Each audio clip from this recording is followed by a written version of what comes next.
షిప్లో ఉన్న crew members అందరూ చనిపోయినారు. కళ్ళు తెరుచుకుని చనిపోయి ఉన్నారు. వాళ్ళ నోట్లో నుంచి నల్ల ద్రవం ఏదో గారుతూ ఉంది.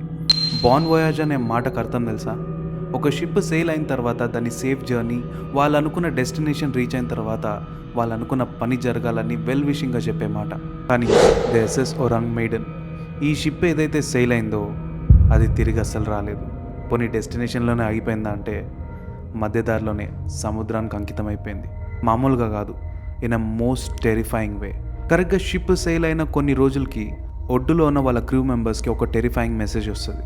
All officers including captain dead, lying in a chart room and bridge, probably whole crew died. I die. షిప్లో ఉన్న క్రూ మెంబర్స్ అందరూ చనిపోయినారు. ప్రాబ్లీ షిప్లో ఉన్న వాళ్ళందరూ చనిపోయినారు. నేను కూడా చనిపోతా. ఇది వాళ్ళకు వచ్చిన మెసేజ్.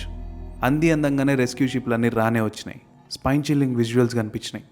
బయలుదేరే ముందు వరకు నవ్వుకుంటా మాట్లాడుకుంటా చిందులు వేసుకుంటూ పోయిన వాళ్ళందరూ ఆకాశం వైపు చూస్తూ దేని గురించో బాధపడుతున్నట్టు దీనమైన ముఖాలు వేసుకుని కళ్ళు తెరుచుకుని చనిపోయి ఉన్నారు.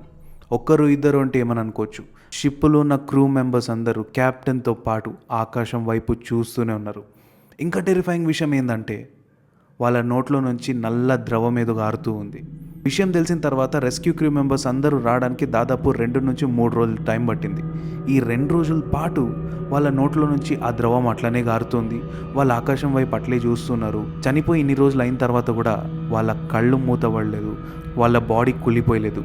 ఇప్పుడే జస్ట్ చనిపోయినట్టుగా అనిపిస్తుంది. ఒంటి మీద బ్రూసెస్ లేవు, కత్తి మార్కులు లేవు, ఎవరో అటాక్ చేసిన ఆనవాళ్ళు లేవు. ఎట్లా చనిపోయారో తెలియదు. రెస్క్యూ మెంబర్స్ అందరూ దీనికి కారణం తెలుసుకోవాలని చెప్పేసి ఆ షిప్ రన్నింగ్లో ఉంది కాబట్టి దాన్ని మళ్ళీ ఒడ్డుకు తీసుకొచ్చే ప్రయత్నం చేసినారు.